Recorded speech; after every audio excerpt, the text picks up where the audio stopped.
Shalom and welcome to another in our series of podcasts from Temple Beth Am, a dynamic center for conservative Judaism in Los Angeles.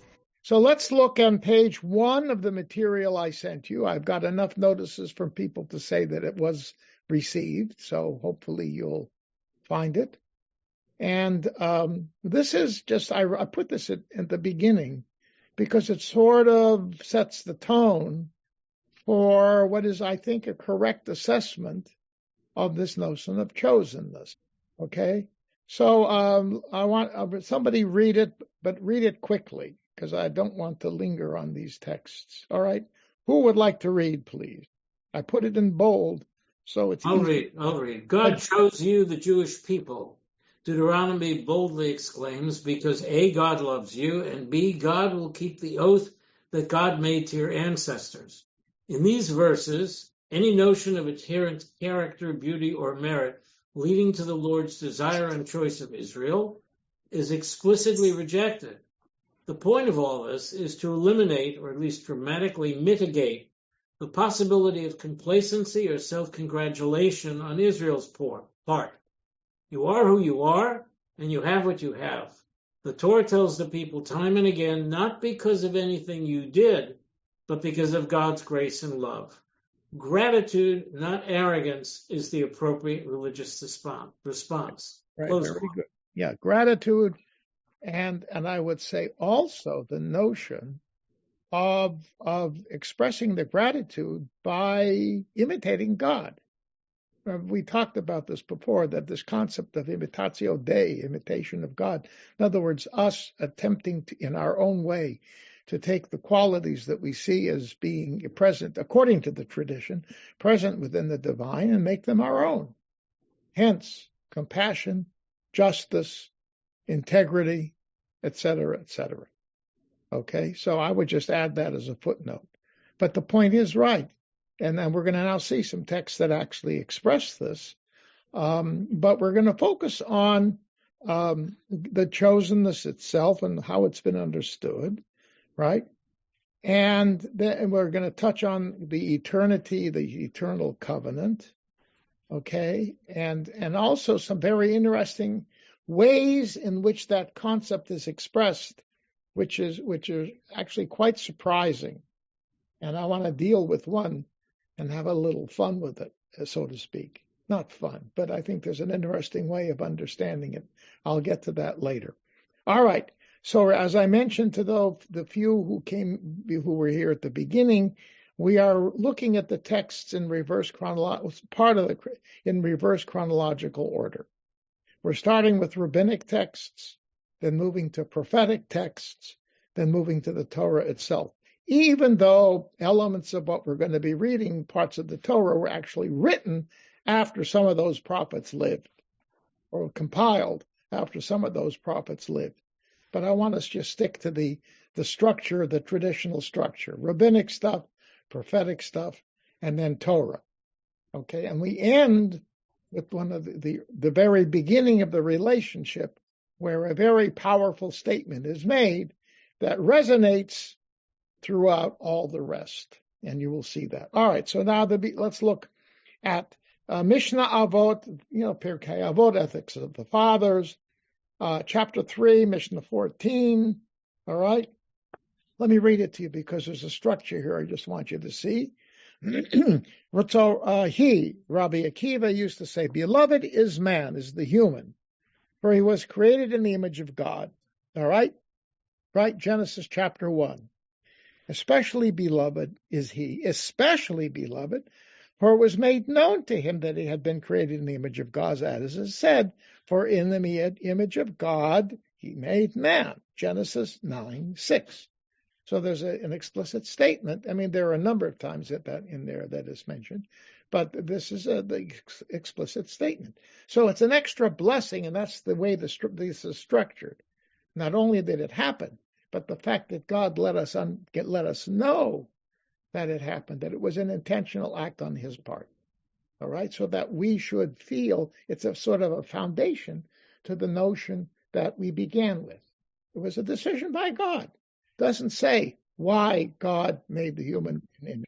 It wasn't done in order to actually, well, one could say, we don't know why God did it. That's the point. God doesn't say, I need them to help me. God doesn't say, whatever. All we know is he did it. And therefore we say it's an act of grace. Our being around was a gift. Our presence on earth is a gift for us. All right? And it's basically, it fits in with the concept that ultimately, as I've said numerous times, human beings cannot fully understand how God operates. It's a given. Not only in the face of bad stuff, but in the face of good stuff. Why did this happen? I don't know. Who am I? Right? We're supposed to be humble. Humility in our imitation of God. Right? We are not God. Period. Okay, so that's the point. All right, so that begins with a universal statement. Human beings, right, are all human beings image of God. We talked about this before, right? It's a basic principle in Judaism. All human beings are in the image of God. Keep that in mind. Very important when you think about how human life is understood and how taking human lives, especially right now in this time frame, how that is being viewed, both inside and outside of the Jewish world. Okay? We're at a very critical turning point in that regard. And of course, given that, the great force that contradicted this was Hitler, right? The Jews are not human. Not only are we not gods, we're not even human, right? That was ultimately Hitler's overriding concept, or one of them.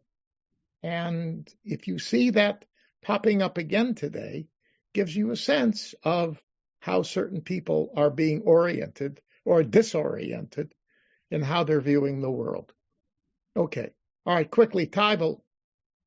When you just said pay attention to that, is that specifically jumping ahead to Shai's discussion of universalistic and particularistic religions? Was that the context for which you told us to remember? Yeah, right. No, of course it is. And we're both. In other words, Judaism has universalistic elements and particularistic elements. Yes. And that's what this is about. But we're focusing on the most boldly presented ones, which is the chosenness of Israel. Right? That's the biggie. Okay? But what it's saying here is, even as we're going to say that and focus on that right now, it does not deny the reality that all human beings are in the image of God. And of course, the rabbis expanded that by creating the concept of the 7 mitzvot of the children of Noah, the Noahide covenant, right, which says God has a covenant with all humankind. Right there, the rabbis said that. And people, Jews sometimes forget that. We are the chosen people. Well, God chose everybody else too in a different way. All right? That's the rabbis. All right, moving on. Now, beloved are Israel, in that they were called children to the all-present. Especially beloved are they, it was made known to them that they are called children of the all-present, as it said, you are children to the Lord your God, Deuteronomy 14. Right? So God is our parent. Right? So that means there's a uniqueness to the way the relationship between God and Israel plays out that is different from the relationship between God and all those created in God's image. All right? It doesn't mean that God forsakes them. Right? It means that they have their level of relationship. We have a more intimate relationship. Why did God do that? We don't know. That's the whole point. Right? It was an act of grace. I mean, God says at one point, I'm going to do Abraham. I like Abraham because I know his children are going to act with justice and integrity. That's before he tells Abraham about what he's going to do to Sodom and Gomorrah. And immediately you see Abraham acts in a way that respects that. He says, what about all the innocent people? You're going to kill them? And that whole bargaining that he does with God about, will he really destroy all the people? Okay, and Moses basically does the same thing with him when he talks after the golden calf. But that's what the Israelites. But basically, Abraham immediately steps out and says, what about these humans that are created in your image, God, you're going to destroy them. He doesn't say that per se, but he actually shows his commitment to justice and integrity, Abraham's, and it justifies why God would do that. Okay. But God doesn't say that. He says it. Okay. That you could make a point, but then you can make the point then. So if that's the case, when God does not act when Israelites do not act with integrity, can he then change that? Because one of the things you're going to see, there's a hell of a lot, pardon my French, of castigation of Jews, of Israelites, because they do not act with integrity. All right. So the point is this: why does it continue even with that? Goes back to the point. We can't understand it because ultimately God chose Israel because God wanted to. It's an act of grace. The same way that he created humans in God's image, he chose Israel as his son. It's an act of grace. Okay. All right. But beyond that, now of course we're getting to how Torah fits into this, right? Remember, these are rabbis. You got to deal with Torah if you're a rabbi. The rabbis believed actually, and not incorrectly, that the most powerful expression of the covenant between God and Israel is the Torah, right? The word brit in the Bible, that word is used mostly to deal with the Torah. And the rabbis pick up on that. It's a sign of the Torah between God and Israel. All right? When you see the use of the word brit in rabbinic sources, what does it deal with usually, most of the time? Brit milah, circumcision. And today, we talk about, when you go to the Torah, do you mention brit? You say, Baruch asher bacharbanu mikol hamim v'natan lanu et Torato. It doesn't say, gave me a covenant. It says, he gave me the Torah, right? Because generally you say brit, or in Yiddish, bris, right? Circumcision, okay? So, but the rabbi's Torah is the ultimate express. So when they say Torah, they are thinking the way the Bible thinks and when they think Torah, they're using that term where the Bible would use brit. Okay? So, and that's the point let me just finish this, Mary, and it'll come to you. So it says, beloved are Israel, that a precious vessel was given to them. Especially beloved are they, for it was made known to them that the desirable instrument with which the world had been created was given to them, as it said, for I give you good instruction, forsake not my Torah. Proverbs 4:2, teaching there, the word is Torah that's being used. All right? So, again, so the pattern here is not only, so these entities, these creatures, all humans and the Jewish people, have the capacity to comprehend certain things. And therefore, God gives them a second blessing to let them know that God is doing this for them, right? And it's an act of grace. Doesn't justify it. Okay, Marion. So I have a question. If there's a covenant, if there's an agreement, and somebody breaks it, does that nullify the whole covenant? I mean, is that the question that we're talking about? And obviously with God, somebody pleads on our behalf or whatever happens, and we end up still in the covenant. Well, and you are still in the covenant since we already broke it. And I'm trying to, that's sort of where I'm. And that became, as you will see, the uniqueness of the relationship. And ultimately, that's why God destroyed people at first, but then made the covenant with Noah. And so that kind of a destruction never is going to happen again from God's perspective, because he's got a covenantal promise. And when God wants to destroy Israel after the golden calf, excuse me, then after the spies, one of the points that Moses makes with him on both occasions, he says, you have a covenantal promise, right? And so God says, oops, you're right. But why doesn't he say that to the people? I mean, why doesn't Moses say that to the people as well? You know what I'm saying? There's No, but something. the point is, obviously, yeah, but they know that. They know that they have who knows that? the people, and they see it. But they forgot. And that's why they're yelled at and they're punished. There is punishment, but it's not destruction. Right. And you're going to see, we're going to Okay. get one of the texts in here. There's an extreme punishment. Okay. And I have to clarify what seems to be a contradiction in that statement. I'm not going to talk about it now. I'll deal with that when we get there. You got to be patient. But to me, there's something going on. So it's not really an equal covenant. There's some kind of this going on. Wow. I mean, obviously God is, superior or whatever you want to call it, but it's But more the like covenant, this. It's this kind of a covenant versus this, like a marriage contract is two people equally supposed now. no, but it's not no equal. ways. It's not equal. It's still not equal. It's not Okay, so it's a covenant between unequals. exactly. And so that's where it gets confusing. Exactly. That's why it's an act of grace from God. Right? And it's his decision. Right? Why? We can't grasp that. So he doesn't tell us. All he knows is he takes it very seriously. And when they, remember, built into the covenant as written in Torah more than once is the notion that if Israel breaks the covenant, they are going to suffer for that.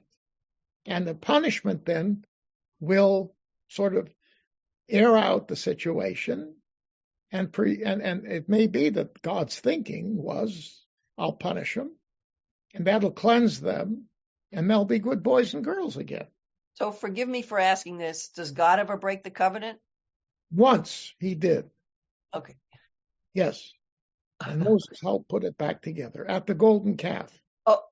When Moses smashes the 10 commandments, it's a symbolic statement of the breaking of the covenant. And it has to be restored when Moses intervenes and the second set of tablets are made. And from that point on, at least in the priestly tradition, when you hear brit, the word brit, it's aron habrit or habrit. It's the covenant, but it points to those tablets with the covenant on it. All right. So yes, God did it in his anger. He retracted his anger, and Moses, in his negotiations, got God to put it back in place. All right, and therefore it's interesting. You want to talk about compassion on God's part? He didn't destroy them. He punished a group of people, right? There was a plague. 3,000 Moses, succeeded in killing 3,000 people who presumably, began the whole mess. And there was a plague, and it stopped. Thank you. Moses intervened. Yeah. Okay, Bert. This may not be for this class, this discussion, but I had a huge problem with this chapter because of the incredible anthropomorphism. I go back to, Rambam, who said that God in the Torah is just metaphor, or one looks more modernly at Mordecai Kaplan. It just is so anthropomorphic. Right. Particularly, and because I have a trouble just with the idea of choosing Israel over other people. I don't know if that's to discuss at all, but I couldn't keep it in my head how to understand all of this if I didn't think of God in anthropomorphic kind of as a person who can do stuff terms. All right. Well, that's because, again, there are different concepts of God in the Bible. Let's be open about it. Yes. Sure. And that lends itself to today when people have different. I told you 5 times already. I gave a sermon. I found 16 different statements of God within over the course of Jewish history. 16 different ways, and there probably are more. Oh, yeah. Right? So, I could say to you, Okay, Bert, you're happy with that. You live with that. Live with it. That's fine, and base your life on that. I might say, I don't know. Maybe all 16 are right. Yeah, I don't have trouble in general with anthropomorphic language, Yeah. but the Chosenness piece All it means, particularly bothers me. remember what this is trying to, well, you then digest the whole package here. It means that in the end, it turns out that even though that may not have been God's intent initially, but remember, giving the Torah was part of this. And the whole idea is doing Torah is supposed to be modeling ourselves on grace and use and act with grace in acting it out. Hold on, I see your hand. Yeah. Okay, hold on a second. Yeah. All right. And that's the point. And so if God is acting with a human characteristic of grace, you might say, Jews should do the same because that's part of our covenant. Imitate God. But you can't, you're dealing with human beings. Not every human being thinks profoundly about the intricacies of a theology, right? So we say God loves us. But that's a human feeling, isn't it? The name of the book is an anthropomorphism, right? Yeah, but what that means, love, what he's trying to say here is God's love is a many-splendored thing. Love is a many-splendored thing. I would say love is a many-splintered thing. In other words, there's all kinds of these little pieces, right, that are put together, okay? And so that's it. That's all I have to say on that. Okay, Jackie and then Marion. I want to move on. I never had trouble with the idea of Jews being chosen for greatness because I thought the intrinsic point is the Torah, that we are bringing it to the world. Now, we don't proselytize, no. But in the end, as you say, by modeling it, by following it, which no one else did, I mean, we invented it, we the Jewish people, the laws, the Ten Commandments, and then the Christians took a lot of it. And I've always heard people who are kind of anti-Semitic within the Christian world say things, kind of hint like, yeah, those Jews were, the reason God gave the Jews the Ten Commandments, they were so bad, he had to give them, this document to improve them. And I think it's just the opposite. If you have something precious, if you have a watch or something you love, you're not going to give it to somebody to carry to the other end of the world that can't handle it. You're going to give it to someone you trust. And I think by giving the Jews the Ten Commandments, which to me is the covenant more than circumcision, by giving us that gift, it's saying, I trust you. You're going to be the ones to model this and follow it. You'll struggle with it. So that's how I feel. No, I agree. That's what we're learning. And I think the whole book was written to help Christians understand that. That's the point. Exactly. I mean, again, it was like an act of grace that God gave Israel the Torah. That's what this is saying, right? But he, in so doing, and Israel accepted it, right? Na'aseh v'nishma. Twice they said, we will do it at Sinai. Twice, okay? Now, the point is, obviously, that they are human. They ended up acting as human beings. And so there were those among them in varying numbers and varying amounts who veered away from that because they just couldn't handle it, whatever. All right, because they're human beings. And regarding the Christians, I say the answer back is, no, you're the ones that needed Jesus because you as a people have sinned throughout the centuries. Look how many people you killed in the name of Jesus. So don't tell us, that we're the ones that needed it. You guys needed it. You all were pagans, right? And Paul was brilliant. He found a way to get you as a hook to God in spite of your paganism. Now, what do you think of pagans today? Oh, they're horrible. Okay, fine. So that's what you guys were. So you needed it. So there. Marion. I just want to go back to the anthropomorphism, if you don't mind, for 1 second. I feel the only way that I, as a human, can understand when somebody else speaks to me is if, in a sense, they speak my language. or in a way that so if I'm talking to someone, and even if we're both speaking English, if there's like this going on, and I have to find a way to meet that other person where they are, and then either move them or be with them, either way. But the point is, if we're not communicating, so the only way for God to communicate with us as humans is to behave, in a sense, as a human, so that we can comprehend what God is saying in whatever level. I mean, obviously we can't fully comprehend, but we can comprehend only what resonates in our system. And as our system changes, as we become more elevated or we become more whatever, then we can absorb more of what God is, in a sense, saying to us or teaching to us or being. God is being to me anyway, a being more. Then I can comprehend more of, not the whole, but I can comprehend more of God as I open more and as I shift more. But I think that is what Maimonides is saying in his book of philosophy. The first 1/3 of the book is dedicated to showing how these anthropomorphisms are metaphors. And basically it's because the point you just said, because we need that to help us understand that which is ultimately impossible to understand. And remember, Rambam says that later on when he gets deep into his philosophy. He says ultimately we don't know. We get glimpses, and any spark that we get is a spark. It's here, it flits, and then it goes away. And so, yeah. And so he prefers not to talk about, for philosophical, logical reasons.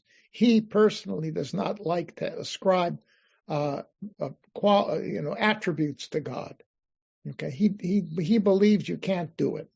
It's all based on philosophic logic.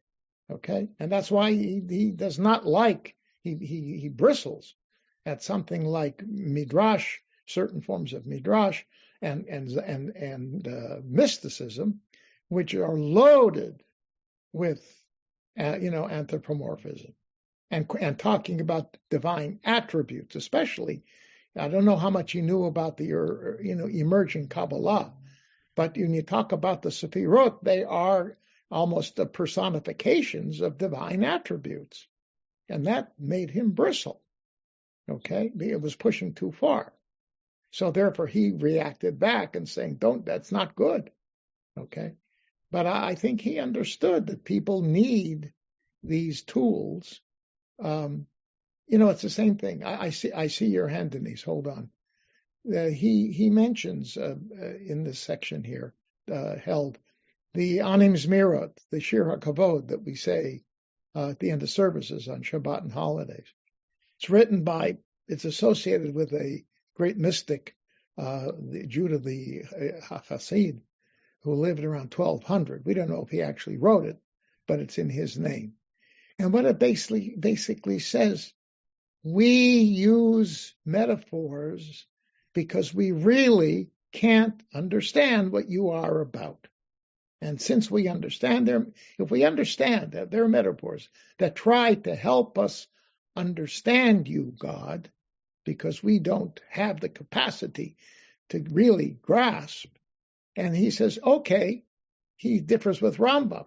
So I'll use them, knowing it says, and then he goes on and says, God is young and old at the same time. He does this and he does that.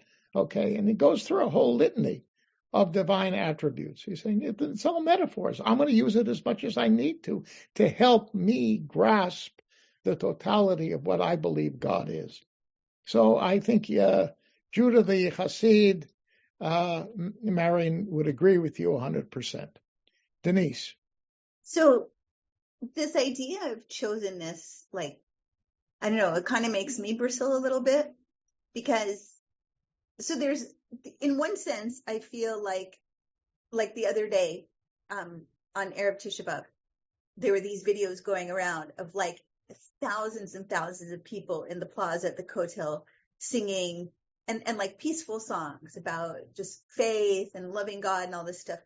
And like it was so moving, but it made me feel so proud to be Jewish. I felt like nobody else does this, you know? So that's on one side. But then the other side of it is, if we're chosen and like, you know, we're like an infinitesimally tiny percentage of the world, like, how does that work? Like, what, like, because why would God create like zillions and zillions of people and like only have that bond with like 0.001%, you know, like that kind of. So I'm just curious what your thoughts are on that. Deuteronomy asks the same question. It's in here, right?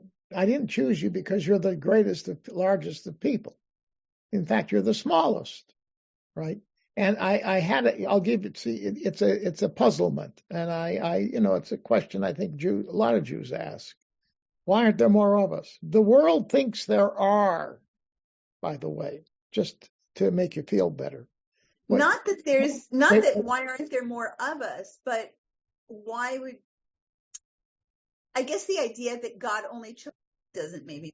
Well, let me give you an example, though. Okay, this came from the mouth of a Catholic priest who is a PhD from Harvard, who is a Judaophile, and who believes that the priests should study the Mishnah if they really want to understand Jesus. Okay? And he speaks Hebrew, and he reads Hebrew, and he studied for 4 years at Hebrew University. And he was a dear friend of mine of blessed memory.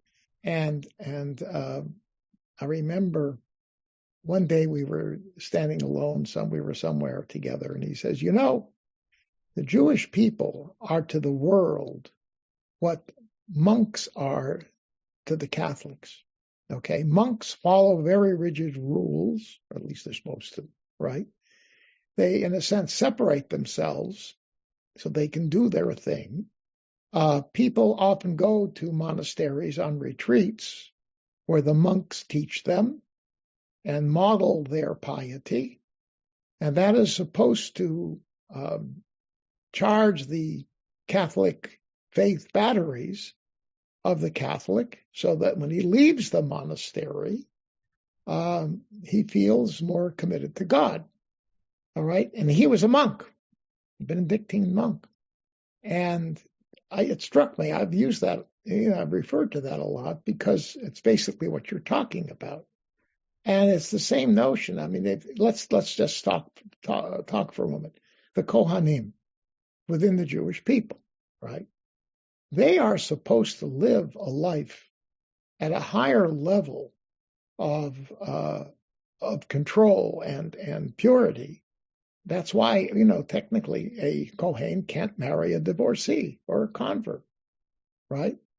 Because they have to marry a Jewish woman who is a virgin and is a purebred Jew, right? I mean, that's the law. Okay, now today we are liberal on that because things have changed and there is no temple. So in a certain sense, the priesthood today is symbolic. But the whole point is, and so you find that when rabbis and prophets see priests acting in an unholy way, in one way or another, they get really angry and yell at them and demean them because they say, you guys are a bunch of hypocrites. Okay, but the priests are supposed to function as models of the highest level of piety one can achieve. And the Israelites, the commoner, is supposed to see how they act and learn devotion from that. And they too live in restricted places, right? And they have a rule that is much more demanding. So a monk is almost the same as a Kohen, all right? And it's a small percentage of the Jewish people. The Levites were not the largest tribe by in the long shot, right? So I think there are models for that. I'm sure that other faith traditions have similar notions of a kind of an elite, a spiritual elite, that is supposed to serve as an example of how everyone should try to reach out to God. So that's the only thing I can say. It's not just us. It's not just us. And that's what we're going to read soon. All right, moving on. Now, a very chat, but this goes to the point that we made, that somebody, I guess I forgot who said it. Let's read let's look at the next. This is from the Talmud, Babylonian Talmud, BT, Babylonian Talmud, Kiddushin, Tractate Kiddushin, 36a. The Gemara asks, and both Abaye and Rava, what do they derive from this verse? You are sons of the Lord your God. This verse is necessary, they said, for that which is taught in the Braita. The verse, you are the sons of the Lord your God, indicates that when you act like sons and cleave to the Holy One, blessed be He, you are called sons. But when you do not act like sons, you're not called sons. So being a son it's got what's there I'm looking for, requirements, prerequisites to it. Right? It's not absolute. It's not absolute. Okay? It's dependent upon how you act. Now, this is the statement of Rabbi Yehuda. His interlocutor, often Rabbi Meir, says and Rabbi Yehuda and Rabbi Meir are two of the giants of the rabbinic community in the second half of the 2nd century CE. All right? When they are together in the academy that Rabbi Yehuda Hanasi, in fact, they were his teachers of the Judah the Prince, who ultimately presented the Mishnah. All right, so these are giants, so Rabbi Meir disagrees. Rabbi Meir says either way they are still called sons, as it is stated. They are foolish sons, Jeremiah 4:22, and it also states sons in whom there is no faithfulness, Deuteronomy 32. And it states a seed of evildoers, sons who deal corruptly, Isaiah chapter 1. And it shall come to pass that instead of what is said to them, they are not my people, it shall be said to them, sons of the living God, Hosea. In other words, even though they would make you say, God say, you're not my people, what is said to them is, even so, you're the sons of the living God. Okay? So what Rabbi Meir is saying is ultimately they are called sons, even as they foul up. Right? So great is God's grace. Right? So his promise is absolute. And the implicit here is, and the covenant that goes along with it is absolute. It remains permanently in force. And hence, God has the right to punish, even extremely, because that's the covenant. He's adhering to the stipulations in the covenant. And Israel forgets that from time to time. That's how the system views it. All right? Now, again, I'm not going to say that this is, in the way we view the world, an absolute something that we would understand or interpret that way. I mean, the temples were destroyed because of Israelite sinfulness. Yes, that's what we are told. Different ways. But because of our sin, it says in the liturgy, because of our sins, we were exiled from our land. It's us. All right? And it discounts fully the geopolitical activity that was going on at the same time that we can fully understand. All right? It is very possible. Remember, the rabbis say that it was a hatred among brethren that resulted in the destruction of the Second Temple. All right? It was a sin. Okay? One could say it was because of crazy political activity that the temple was destroyed. Because had the Jews not rebelled the way they did and become so violent in how they expressed their rebelliousness, it's possible that the Romans would never have destroyed the temple. Right? I mean, could be. They destroyed the temple as a final step in what was a 4-year war that they were winning all along. I mean, the war of the Great Revolt, 66 to 70, was in a sense a pushover. They were winning. They were conquering cities in the north and in the middle of the country. And, some people were dying for that. Other people were fighting. But basically, they had full control. But it got to a point where there was too much violence in Jerusalem itself. And they said, we got to put an end to this. So in the end, there is a tradition that says that Titus decided, get the temple, destroy it. Okay? So there is one tradition that says it was an accident. But there are other sources that say, no, he absolutely decided to destroy the temple because he realized if you do that, then you just pop the balloon. You take the wind out of the sails. And he was right. It stopped. Okay? It has nothing to do with, they were acting miserably among themselves, as I say, especially in Jerusalem. So, yeah, you can make the connection. But you can also say, ultimately, it was because of, number one, the Romans, a poor supervision of the governors that they sent out to the hinterlands. They were corrupt people who didn't respect the people whom they were supposed to govern, and hence they were the ones who were responsible in the long run for the anti-Roman sentiment that spread among the Jews during the first century of the Common Era. And that is something even Josephus says is true. All right? It was a fact. So that was the Romans, in a sense, were responsible for the fire that was burning within the Jewish community.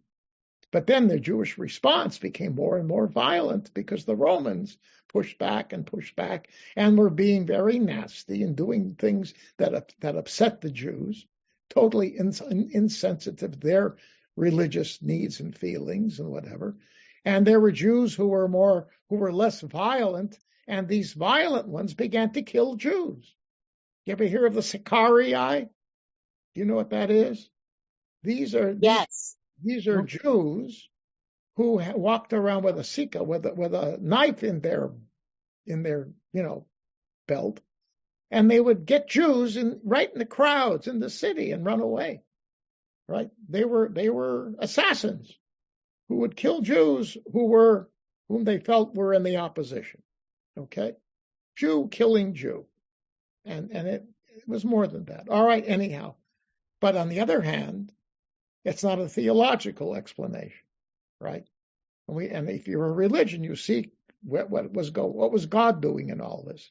God was saying, you screwed up, and this is part of the covenant. You do that, you're punished. And the Bible already talks about being in exile. You read it at the end of Leviticus, and you read it again at the end of Deuteronomy. So the Torah itself says that. You will be exiled. And they were. Okay, so that meant God meant business. But they forgot. Centuries later, they forgot. All right, there's a whole history of the Jewish engagement with the Greek world and the Roman world in the intervening centuries. And you see that everything is running the same way. All political and social institutions during that period were running. The Jews were no different in how they conducted their public life. Okay, we could have been exemplary, but we weren't. You have situations when the Maccabees were controlling the government, the brothers, were killing each other. There was a lot of, internal corruption within the famous Maccabean families. It's there. It's in the record. So that's not how we're supposed to operate. Sound familiar, doesn't it? Unfortunately, we still haven't learned. All right, moving on. But the covenant still stands. Now we're going to talk about, moving into the prophets. All right, so Jeremiah, he's talking about we're talking about being the son, right? And how this notion of bringing the exiles back is already percolating in the prophets themselves. All right, so Jeremiah 31, 1-9. At that time declares God, I will be God to all the clans of Israel, and they shall be my people. All right, so he's stopping. These are my people. In spite of the evil that they had done, if they repent and I act as good boys and girls, I will view them as my people, thus says God. The people escaped from the sword, found favor in the wilderness. When Israel was marching homeward, God was revealed long ago, right? Long ago. Eternal love I conceived for you then, therefore I continue my grace to you. I will build you firmly again, O maiden Israel. Now we're a daughter. He's egalitarian. What can I tell you? We're a son, but we're a maiden. Okay, fine. That's fine with me, right? But the concept of eternal love, it's there in the text. And it says, I will build you firmly. What is he talking about? Rebuilding. Okay? And this is this was written right around the time that the destruction was going on and, in the years thereafter. They had no warranty and they had no mandate to rebuild Jerusalem. That came later, decades later. But that's what he's saying. That's the promise. Okay? And you have it in, and he says, again, quoting 31:18, same chapter, Ephraim is a dear son to me. All right. But then, and here's the thing and this is a point that the Held mentions, that there are really two relational concepts in the Bible that are at work: father, son, and husband and wife. And we find husband and wife now in the prophet Hosea. Hosea lived around 750 BCE, 100 years, or more than 150 years before Jeremiah. Okay? And he writes this, and we're familiar with this. Whenever you put on tefillin, you say this. Ve'arastikli le'olam, ve'arastikli b'tzedek v'mishpat chesed rachamim, right? Ve'arastikli be'emunah v'yadat Adonai. I will espouse you forever. I will espouse you with righteousness and justice, with goodness and mercy, and I will espouse you with faithfulness, and you shall be devoted to God. All right? So we are God's wife, the love of a husband and a wife. Obviously, in this setting, the husband is the dominant of the group, of the couple. That was biblical times. Okay? But that's what it says. Now, what does it mean, the yadat, in the second verse? You got to spend a moment of talking about that. Yada, that verb, yada, yud dalad ayin, yada. Okay? Today it means to know. Ani odea. Who knows? Mi odea. Echad mi odea. Right? Pesach, Seder. Who knows one? Echad ani odea. I know one. All right? All right, so it means knowledge. In the Bible, however, it has another kind of meaning. It means a deep, intimate meaning. So therefore it says, Abraham yada Sarah, and she gives birth. He knew his wife, what we call carnal knowledge, right? But the point is, it means intimate relationship, the most intimate knowledge. So when that is used, when God speaks of God's relationship with Israel, or Israel's relationship with God, and that is used, it means a very deep relationship. It's not superficial, where the principles of the relationship, the defining elements of the relationship, are taken seriously by both parties. That's what this is talking about, right? And faithfulness, right? Justice, righteousness, goodness, compassion. When all of these, and this is profound stuff, when this is present in this relationship, then it's intimate. All right, that's what this is saying, and that's what Hosea says. That this is an ideal statement, because later on he goes on and he devastates them because they've been really bad. Idolatry by him over and over again. He sees it all over the place. And he basically says, you guys, there's going to be something horrible happening here at some point. Okay. All right. Now, Amos. Now you're going to find, this is that statement that I said it's going to blow your mind. All right. So here we are. So there's a note here. This is Amos chapter 3, verses 1 and 2. But in the first two chapters, the book begins with Amos's diatribe against many nations, including Judah and Israel. All right, they are nations. They're separate nations because they were. But this is after. Remember, this is 200 years after the split, and they are basically two independent political entities. Israel is the northern kingdom, Judah is the southern kingdom. Here's the point.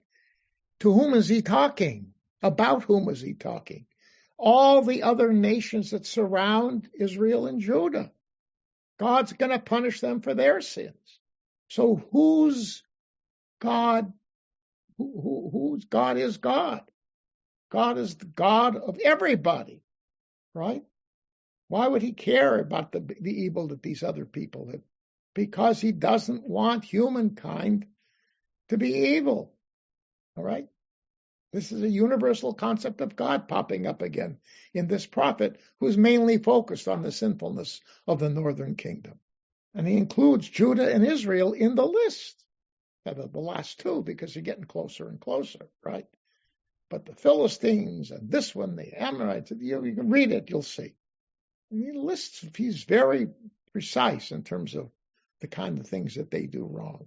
Okay, but now he's talking. Now this is a brilliant statement, all right? Shimu et hadavar hazeh, asher diber Adonai aleichem. All right? Listen to this word that God spoke about you. Al hamishpacha asher ha'eleti mi'eretz Mitzrayim. About the family that I took out of Israel. So it's God's family. He's mishpacha, right? Mishpacha. Husband, wife, children. We're talking family here. So he took this family. Sounds nice and cozy, doesn't it? His family took him out of Egypt. Promised he would. Fulfilled his promise. Took care of him, right? Good. All right. Now, Raketchem yadati mikol mishpachot ha'adama. Now he's talking about families again. You alone have I singled out of all the families on the earth. Now, yadati again doesn't just mean singling out. It means this in-depth, intimate knowledge that I mentioned before, like a husband and wife. I am in an intimate relationship with this family. I love this family. Doesn't say it, but how do you feel about mishpacha? Right? It's use. This is a love, supposed to be a love thing, right? All right. Now you're an Israelite, right? You're standing. He's talking about this. Let me try to think home. I think he is in Beit El. Yes. In the southern temple city of the northern kingdom, about, 40 kilometers north of Jerusalem. Whatever. All right? That's where he's standing. And he says, only you have I singled out, only you have I loved, and do I know intimately among all the nations of the world. And how are you feeling after he says that? Wow! God loves me.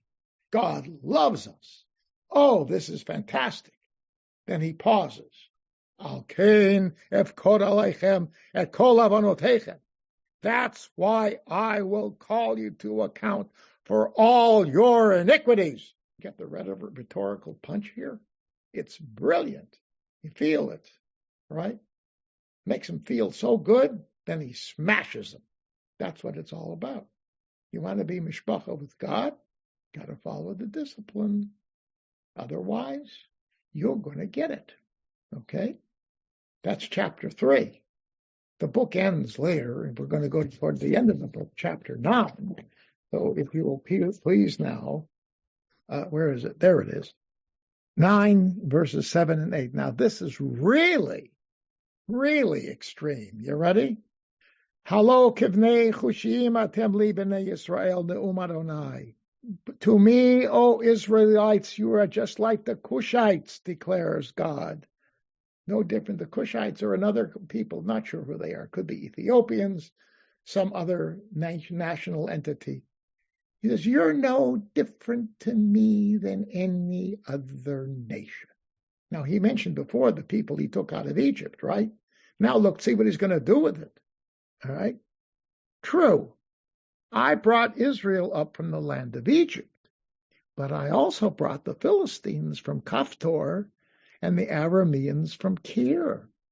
These were two other people that were kicked out of their native countries, and I brought them back. So you're no different from these countries in my eyes. Is that a slap in the face? Is that a statement of extreme anger? And this is the word of God.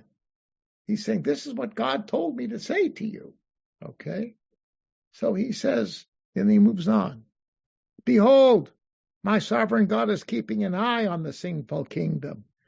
And he says for God, I will wipe it off the face of the earth.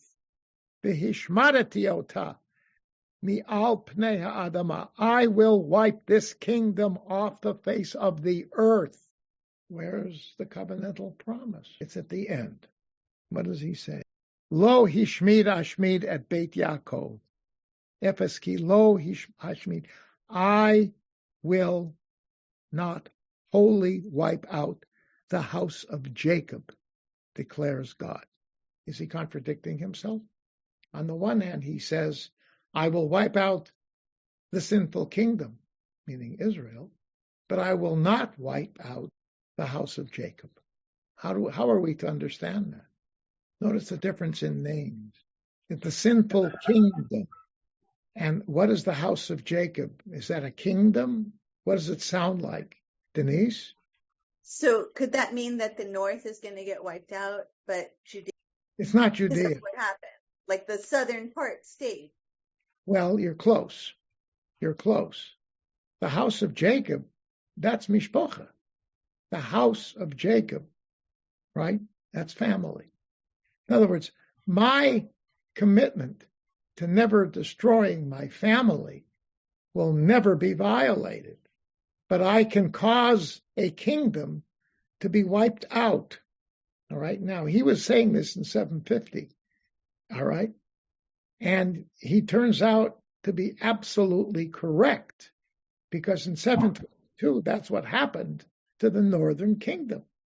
It literally disappeared because it was torn down by the Assyrians, and they took a huge percentage of the population out of the country.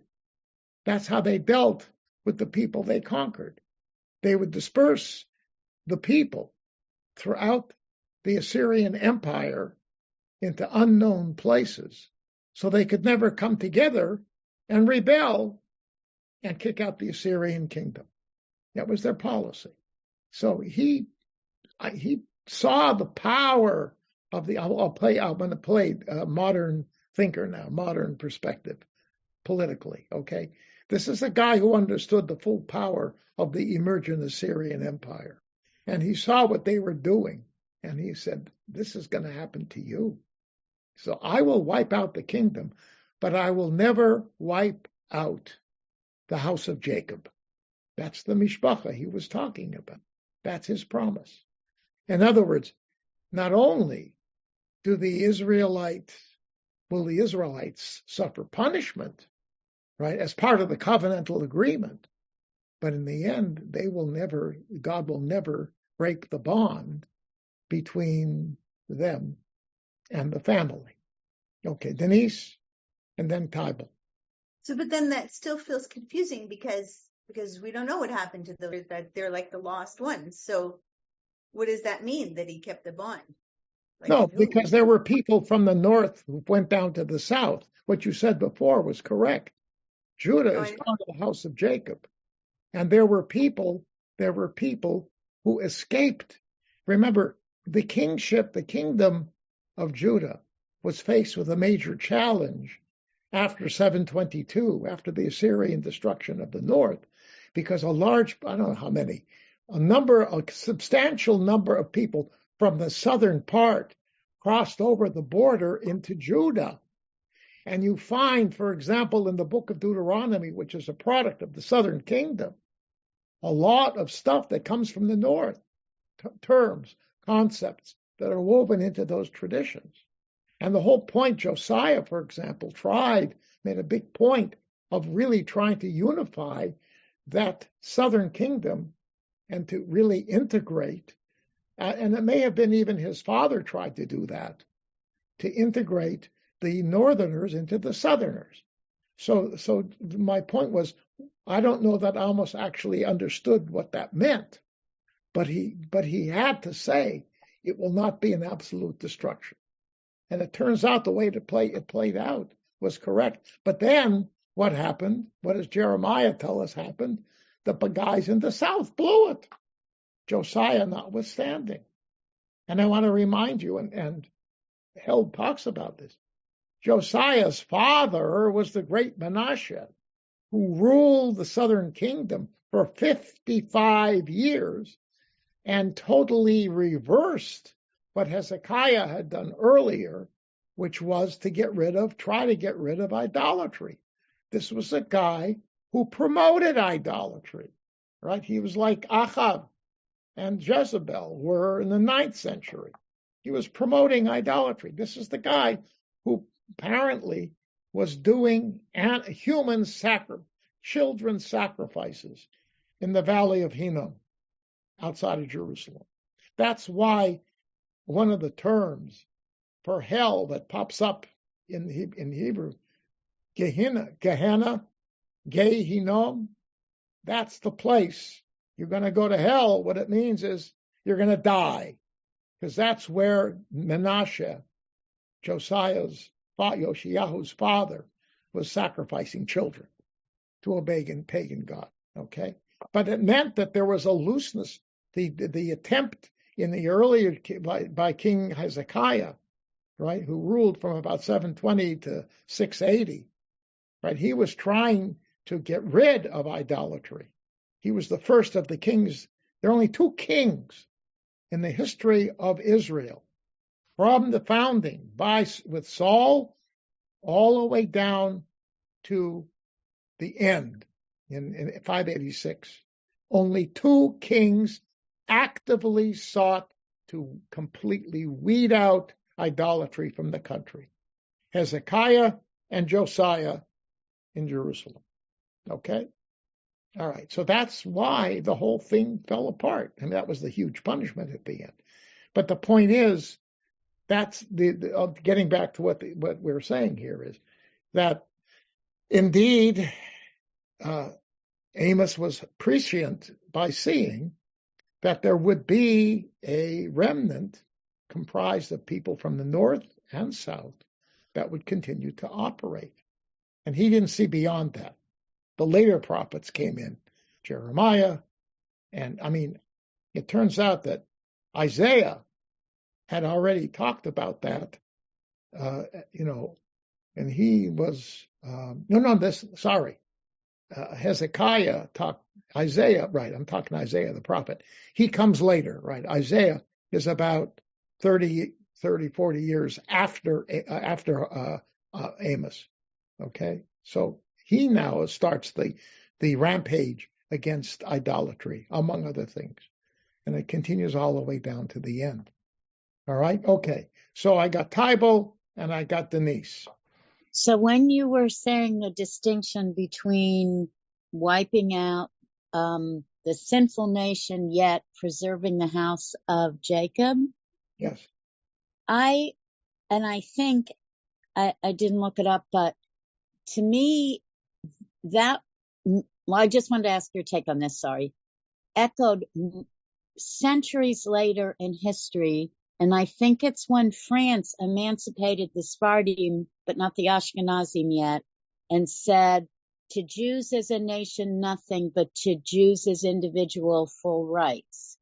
Is that the same kind of thing, that the organized entity was the problem, but the individuals could still be okay? I don't know. I can't say that, because he does not talk in political terms, other than saying that the kingdom will be destroyed. He doesn't talk about what the situation, at this point at least. No, he doesn't, because this is the end of this is the last chapter. I don't think he has that in mind. So then what do you think the distinction? I don't know. He doesn't say. I can't speak to it. Okay.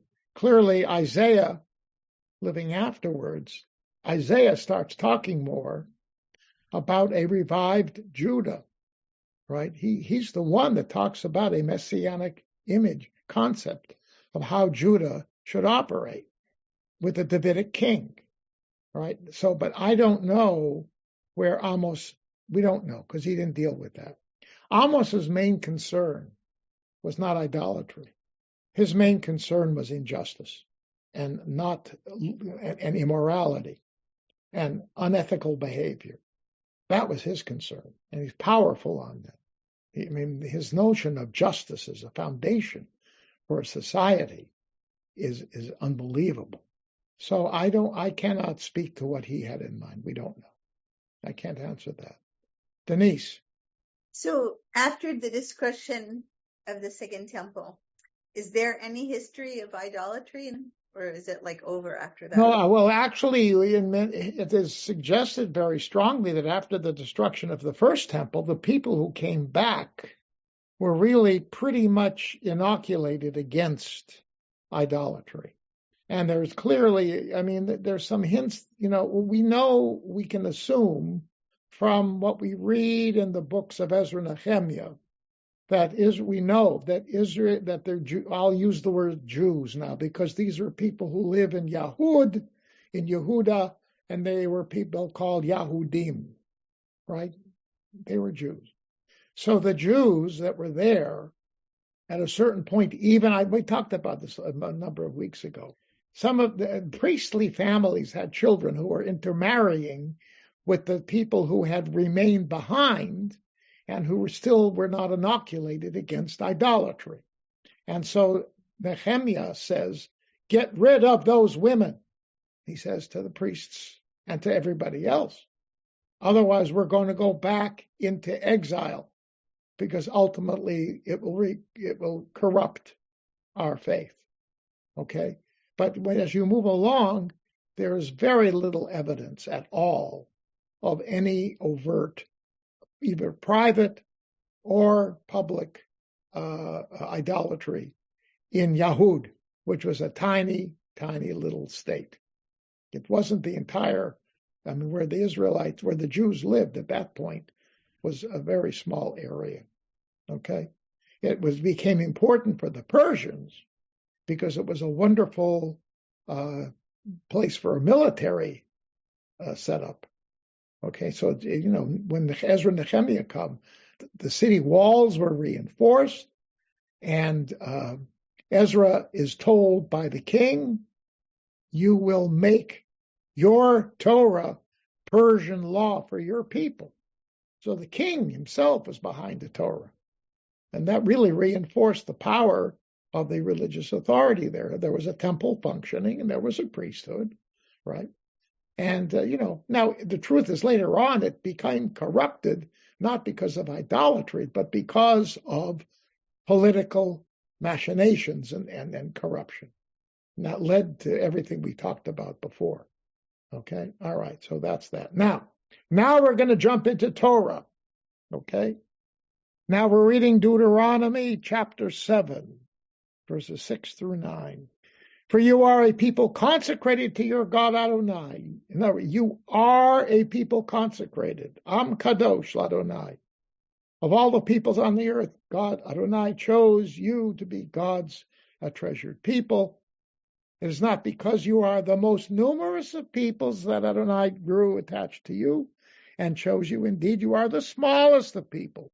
But it was because Adonai favored and kept the oath made to your fathers, that Adonai freed you with a mighty hand and rescued you from the house of bondage, from the power of Pharaoh, king of Egypt. Know therefore that only your God Adonai is God, and steadfast God, who keeps the divine covenant faithfully to the 1,000th generation. Now, in the Bible, any Bible scholar of merit will tell you that if it says 1,000 generations, what does that mean? Forever. That's how they said it. Forever. 10 generations can mean for a long, 1,000. Okay? So, there you have it. By the way, I made a note here. You see the asterisk next to consecrated with the bold print? Now look at the note at the bottom. Deuteronomy is the only book of the Torah to make this existential statement, you are. The other books express the idea in aspirational terms. For example, you be holy, for I, the Lord your God, am holy, Leviticus 19:12. Right? So the other books of the Torah do not talk about them being a holy people. It's Deuteronomy. And look at the note that I look at the continuation. In Numbers, now I mentioned the other books, right? Numbers is one of the other books. 16:3, we find the existential statement, for all the community are holy, all of them. This is what Korach and his rebels said to their demagogic attack on the leadership of Moses and Aaron. They said that. They were rebels. Shouldn't have said that. That wasn't the prevailing theology of the first 4 books of the Torah. It's aspirational. Okay? So Deuteronomy had a different concept. And of course, that meant that the extremes of its thinking were more. So it's Deuteronomy that talks about wiping out all the other people. The other books don't talk about that. Okay? It's Deuteronomy that has the severe punishments and all this stuff, more so than the other books. It's an extreme monotheism. And we have to say that. It served its purpose historically because it laid a foundation that these people who were sent into exile and came back could build upon. But that's what it was. All right, but now we're going to talk about, we're moving into Torah, again, backwards, to deal with the whole notion of the eternal covenant. Okay, Bert. Oh, I just had a quick question. I was looking at my Chumash. I noticed that you didn't continue with that quote from Deuteronomy. And it says, but who instantly requites with destruction those who reject him. It's kind of like Adonai, Adonai. Yeah. Exactly. I mean, I was focusing here on the concept of the eternal. Oh, okay. Again, it fits in. But God does come back and say, yeah, but. Yeah, no, but the point is that's an eternal promise, but it doesn't mean that the punishment's not Right. coming. They're two separate things. Punishment will come. The covenant will. Well, again, go back to what Amos said. I will destroy the kingdom, but I'm not going to destroy the family. He doesn't talk about covenant here, but it's essentially what he's saying. All right, Exodus 31, page 4. The Israelite people shall keep the Sabbath, observing the Sabbath throughout the ages, as a covenant for all time. It shall be a sign for all time between me and the people of Israel. For in 6 days Adonai made heaven and earth, etc., etc. Okay, so this is a sub-covenant, if you will, Shabbat. Okay, and it is a unique feature of the covenant between God and Israel. And the truth is, it was in antiquity the notion of an entire people shutting down one day a week, right? With no labor, animals are not worked, servants are not worked, etc., etc. Read the 10 Commandments, right? It's totally unique. So this is all I'm saying is it's Shabbat as a sub-covenant, if you will, within the big covenant is eternal also. Moving on. Then he took the record of the covenant. Now this is after the Torah is given. This is in Parshat Mishpatim, Exodus chapters 20 to 23. The entire covenantal code is presented, and in 24, read to the people from a sefer. Moses wrote it down on a piece of parchment and read it to them. He gives it to them twice. Once he repeats it by heart, he says it by heart, and then he writes it down and says it again. And both times they affirm. Okay, they affirm. All right. So, see, the record of the covenant, and read it aloud to the people, and they said, all that Adonai has spoken we will faithfully do. Moses took the blood and dashed it on the people. This is the blood of the covenant that Adonai now makes with you concerning these commands. All right, so the concept of using blood as a sign of covenanting became a part of the ritual. I mean, when you think about using blood on the altar, of course, that's a process of cleansing, getting rid of sin. But nonetheless, this notion of life, okay, so Brit Milah, right? There is blood, and that's part of the process. I mean, there has to be a small. I mean, it sounds a little gory, doesn't it? But the point is, blood is present, and then you stop it right away. And a decent moil will do that, okay? And it's fine. But that's the way it is. But you have, for example, sacrifices are part of covenanting. Remember, after this, Moses and the 70 elders in chapter 24, where this comes from, right after this, they go up the mountain, have meal with God and see God. Have a meal. When Abraham gets his covenant for the land, it's called the Brit Ben Abtarim. Animals are sacrificed and separated, and this glory of God goes between them. Manifestation of divine presence. Okay, there's a sacrifice. So, and to make a covenant, it's interesting. It's lichrot brit, to cut a covenant. To cut a covenant. So cutting is part of a covenant. And that's what was happened. That Sinai, that was a unique, once in a lifetime, once in the eternity. That covenant at Sinai was the only time that was ever done. Where blood is sprinkled on the people as a sign of their being covenanted with God. The life force that blood represents was being used, as it were, to encompass the people in this powerful relationship that was now supposed to unfold with the giving of the Torah. That's what that's all about. Okay, moving on. Genesis 17. When Abram was 99 years old, Adonai appeared to Abram and said to him, I am El Shaddai, walk in my ways and be blameless. I will establish my covenant between me and you. I will make you exceedingly numerous. Abraham threw himself on his face, and God spoke to him further. As for me, this is my covenant with you. You shall be the father of a multitude of nations, and you shall no longer be called Abram, but your name shall be Abraham, for I make you the father of a multitude of nations. I will make you exceedingly fertile, and make nations of you, and kings shall come from you. Now, I will maintain my covenant between me and you and your offspring to come as an everlasting covenant. Brit Olam, throughout all the ages, to be your God, God to you, and to your offspring to come. So the concept of an eternal covenant doesn't begin at Sinai. It begins in Genesis. Now you see how it developed beyond that point. And it became more and more in different interpretations and presentations, etc., etc. Final step, and I'll finish. I want now to go Kabbalistic, all right? And no, I'm not. No, not yet. Not yet. Kabbalistic is a good pun. What? Kabbalistic was a good pun. Kabbalistic. Oh, ballistic.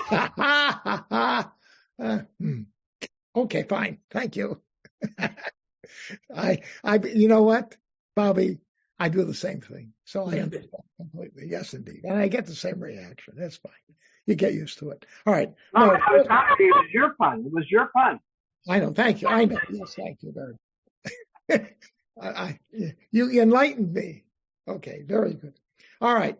I wanted to deal with the Song of Songs, right? Because that became a love poem, right? That was powerful in defining the concept of husband and wife, which we saw alluded to earlier. Okay? So this is the Mishnah again.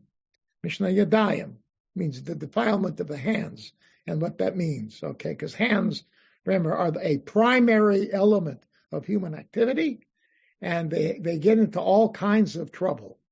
And how do you deal with that in terms of maintaining ritual purity? That's the major question there. All right. Rabbi Shimon ben Azai said, I have received a tradition from the 72 elders.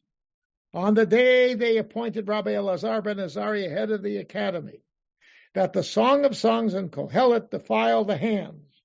What does that mean? If a sacred text is touched, it defiles your hands. Hands off the sacred text. Okay? So by saying Kohelet and Shir HaShirim were very controversial books, right? Because first of all, Kohelet asks questions of God and makes statements that can be deemed as heretical. What's the meaning of life? What's it all about? Who cares? I'm not going to go into the whole thing, but it's a challenging book. And there were discussions whether or not it should be put into the canon. Should it be deemed a sacred book? Okay, and the same thing with Song of Songs. It's filled with sex, and it doesn't pull punches. Yeah, a lot of it is poetic language, but once you figured it out, it's clear. Okay, and you have physical descriptions of a woman's body, and somewhat very bold. I mean, you don't have to. They're not metaphors, and they're clear statements. Read it. It's gorgeous. It's amazing. It's an amazing love poem. Okay, all right. So he says they took a vote, and it was determined that these two books can be included in the canon. They can be considered as defiling the hands. All right. Rabbi Akiva said, far be it. No man in Israel disputed the Song of Songs, saying that it does not defile hands. Everybody knows it defiles hands, for the whole world is not as worthy as the day on which the Song of Songs was given to Israel. For all the writings are holy, but the Song of Songs is the Holy of Holies. Wow. Well, interpretations of that followed. What were they? What does it therefore represent? How was that interpreted? It represents the love affair between God and Israel. It was a marital love poem. And it begins with Rabbi Akiva's statement of this being the most powerful, spiritual, beautiful book. Now, Rashi's commentary is equally interesting. Okay, this is part of his commentary at the beginning of his commentary on Song of Songs. I've seen multiple Midrashei Agadah exegetical interpretations. Some organize this entire book as one complete compilation of Midrash, while others have pieces scattered in multiple places. And that's a very interesting statement for a guy in the 12th century or 11th century to write, because to this day there are still arguments about that. I say that King Shlomo saw, this is now his interpretation, I say that King Shlomo saw prophetically that in the future Israel will undergo exile after exile, destruction after destruction, and they will mourn in exile for their original glory, remembering the original love by which they were separated from all other people, and they will say, I will go and return to my first husband, for then I fared better than now. And they will remember his kindnesses and all he'd done, and their own value, and the goodly things promised to them in the eschaton, in the end of days. And Shlomo wrote this sefer prophetically in the language of a widowed woman who longs for her husband, who clings to her beloved, remembering how she loved him in her youth, and she admits her failings. And even her beloved is pained by her pain, and remembers the kindness of her youth, and the comeliness of her beauty, and the quality of her deeds, in which he was bound up by her intense love. And he tells her that he does not willfully bring her grief, nor has she been sent away permanently, but she is still his wife, and he her husband, and he shall return, and he will return to her in the future. Okay, that's Rashi. It's, he's a romanticist, right? Now there's a famous story about Rashi's discussion of the sex act. Did I tell you this one? Okay, So it's in the yeshiva, and they're learning for the first time, they're learning about the Jewish laws of sexual relations. Okay. And so the kid raises his hand and he says, Rabbi, and then there's these two terms in the Talmud, Biyashe Kedarka and Biyashe Lo Kedarka, which is normal sex. We would call it the missionary style. And the other one would be other forms of sex, not the normal forms. I would say Biyashe Lo Kedarka, not in the normal way. All right. So Moshe raises his hand and says, Rabbi, vos meint Biyashe Lo Kedarka? What does Biyashe Lo Kedarka mean? Abnormal sex. What does that mean? And the Rebbe says, Und von Biyashe Kedarka du kennst? And you know what plain sex is? That you should ask the question what abnormal sex is. And the kid answers back, Aber Rebbe, Rashi fragt, this helps the Kasha. Rashi asks the same question. And the Rebbe says, Rashi, er war Französisch. He was French. Okay, so that was Rashi. He was a Frenchman, but he got it in a sense. I mean, that's one way. But you see what he's saying? It's a midrashic, powerful midrashic love affair of a husband and a wife that had a falling out, and they want to come back together. And this was written to begin that process. It's beautiful, right? All right. But the love relationship here is husband and wife.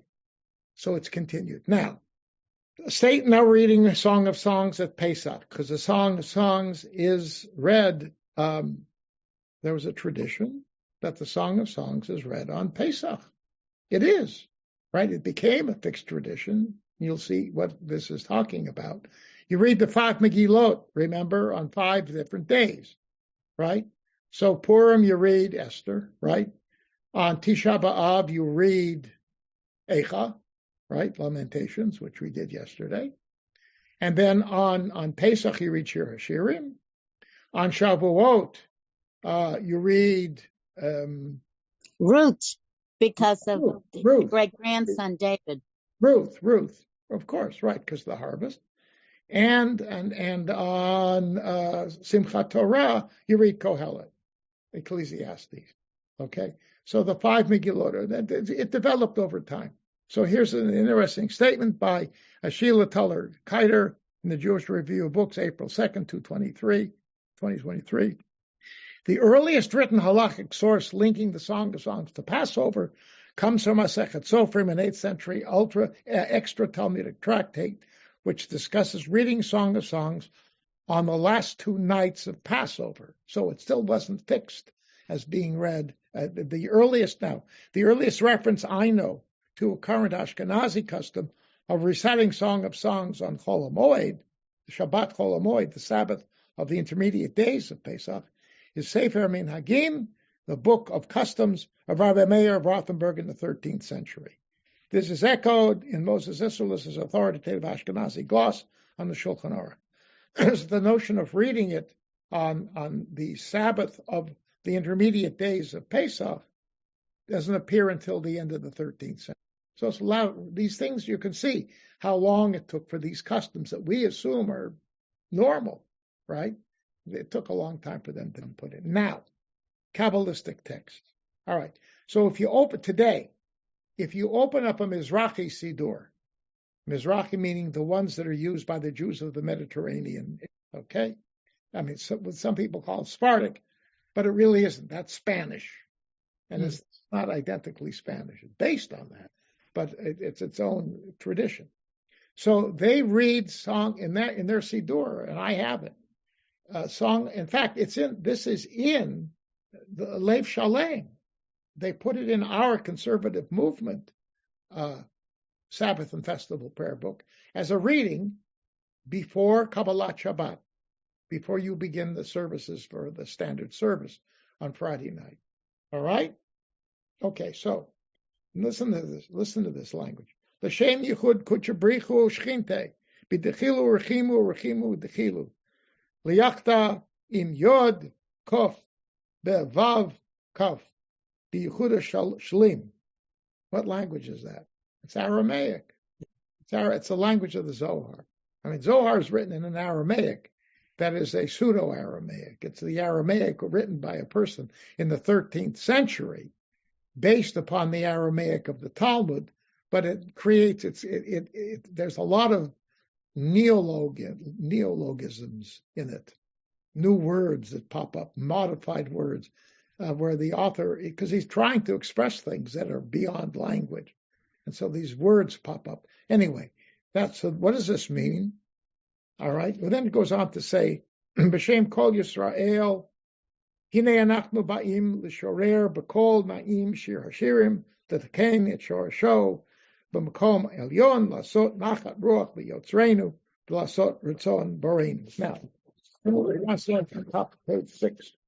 This is the introductory paragraph before the reading of Song of Songs, before Kabbalat Shabbat, in the Edot Mizrach Sidur. For the union of the Blessed Holy One and the Shekhinah, with fear and love and fear. For the complete union of Yod-Heh with Vav-Heh.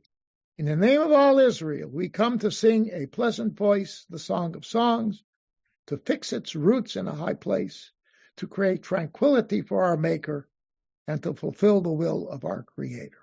So what is the union here? The Blessed Holy One and Shekhinah. The Kadosh Baruch Hu and Shekhinah. What's the Shekhinah? What?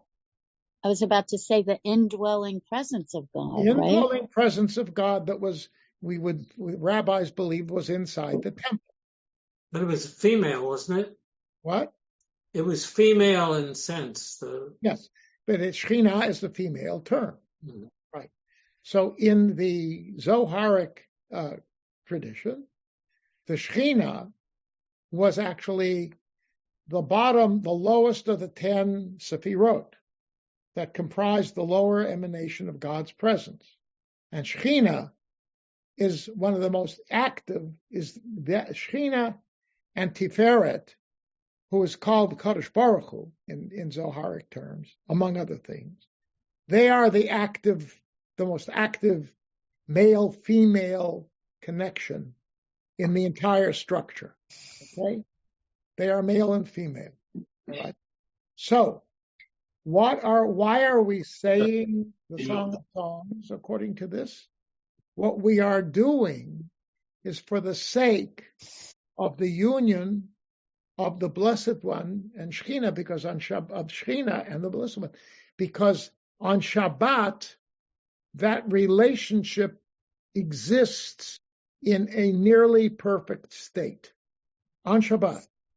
And by saying Song of Songs, what we are doing is extending upward. We're extending upward spiritual energy to help solidify that bond. Because when that bond occurs, the entire universe is at peace. And Shabbat, that's what Shabbat is about. Right? Denise, hold on. I want to finish this. I'll get back to you. All right. But then it goes on to say that and how does this happen? By singing in a pleasant voice the Song of Songs. What we do is we plug it into that system. And so the creator in that system actually is the Shekhinah, because it's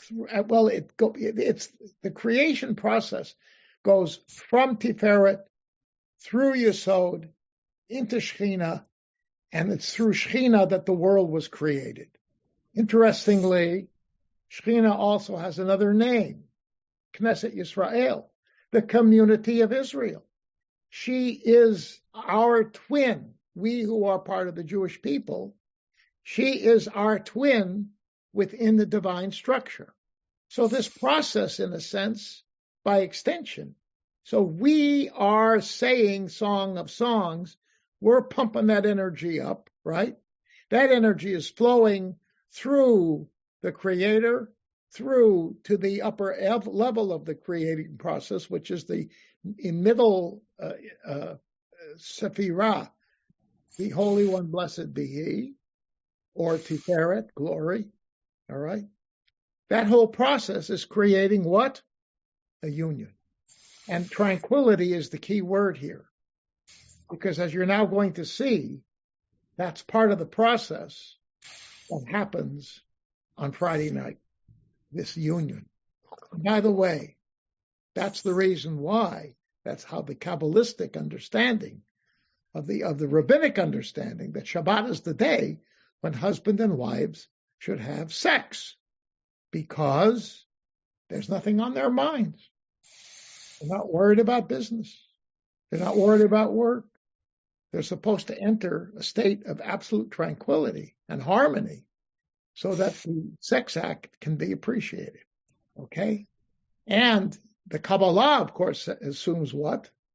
That when husband and wife have sex on Shabbat, what are they doing? They're also sending positive energy up to help the bond in heaven.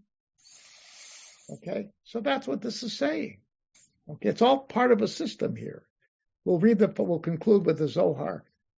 This is a text that is included in Sidurim before the Baruch Hu, before the beginning of the evening service. In other words, after Kabbalat Shabbat, after you've said the Psalms, Lachadodi, all that preliminary stuff, yes, right? You say Baruch Hu and go into Ma'ariv, the evening service. But before you do that, there is a reading that was plucked out of the Zohar, plugged into prayer books as an introduction into the beginning of the service, and now you're going to see why. Okay, here we go. It's called Raza de Shabbat, the secret of Sabbath. The secret of Shabbat is that it creates a unity on which the mystery of oneness settles. Through the prayers offered on the eve of Shabbat. By whom? By the Jewish people. Through the prayers offered on the eve of Shabbat, the holy throne of glory becomes fit for the Holy One. Okay, so the Holy One, which is that the male component in the middle, Tiferet, the Holy One, blessed be He, the Kadosh Baruch Hu, Yud He Vav He. Okay. So as Shabbat, who is Shabbat? Shabbat is Shechina. Shechina, right? Knesset Yisrael, the higher kingdom, community of Israel. All right? So as Shechina enters, she becomes separated from all forces of evil and harsh judgment. And she is left then united with holy radiance as she adorns herself with many crowns in the presence of the Holy Sovereign. So what does it mean, becomes separated from all forces of evil? According to the Kabbalah, chaos is introduced into this upper system, the system of the 10 Sefirot. Chaos is introduced by one force, the immediate cause. It's not the evil. It's the sinfulness of Israel. The sinfulness of Israel, according to Zohar, sends negative energy up. And it shakes up the relationships, particularly this relationship between Tiferet and Shechina, the male and the female, the prime movers, if you will, of the system. It shakes it up. It's loosened. There are cracks in it. And those cracks allow whom? No, who? Whom? To come in? The dark side. The Sitra Achra, the evil empire, right? Whatever you want to call it. Something. And what does that do? Two things. It adds to the chaos, and he tries to seduce Shechina to shift over to his side. And she can fight it off, but it's a struggle. All right? Now, what happens on Shabbos? On Shabbos, when we say Baruch Hu, and start that prayer, we send up positive energy. And what does it do to the chaos? The evil. it sweeps it away. And judgment ceases. Why judgment?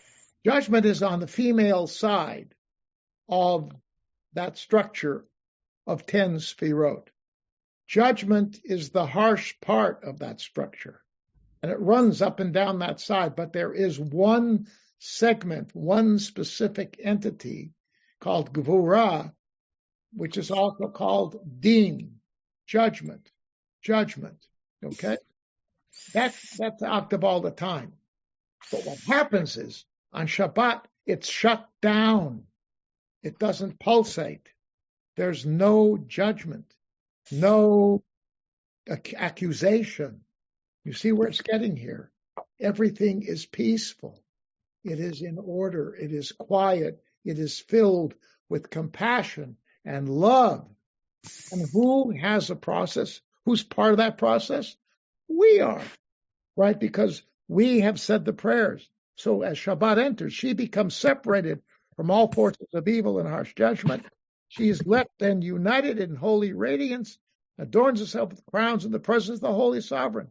The realm of anger and the dominion of judgment flee from her.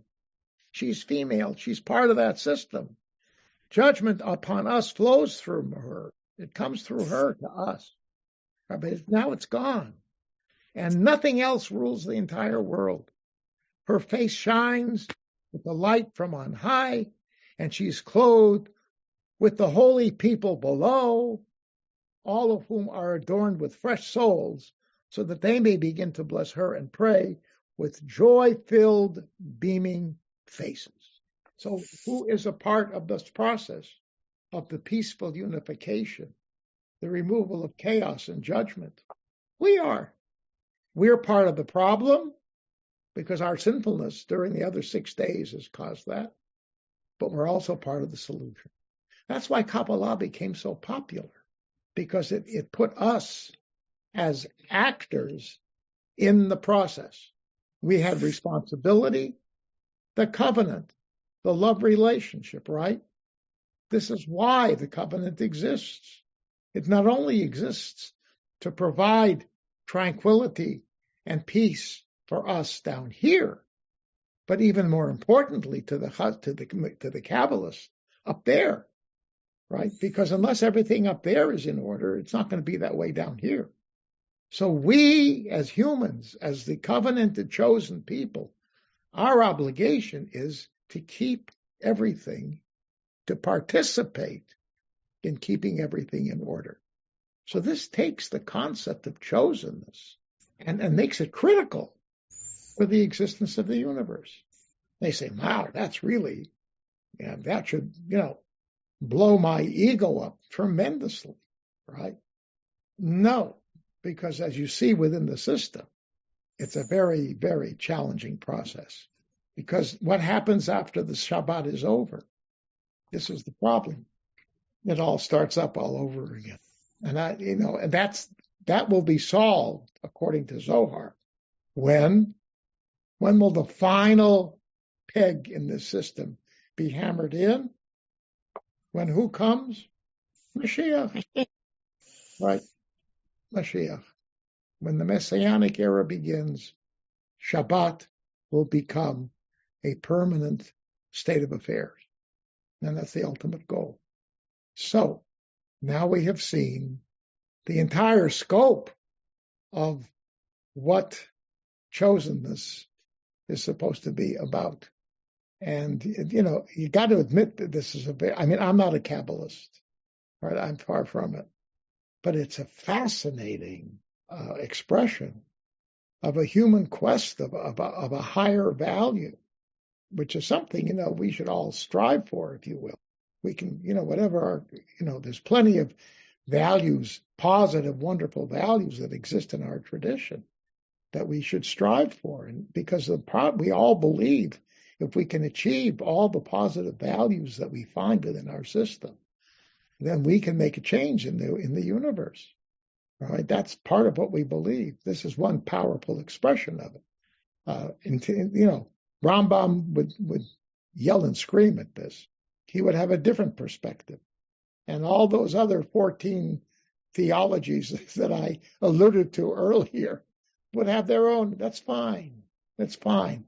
But the common denominator is that the values that are shared in all of these things, and what Held is telling us, the role of love in this process, of deep, committed, mutual relationships, be it between individuals, between families, nations, communities, faiths, whatever.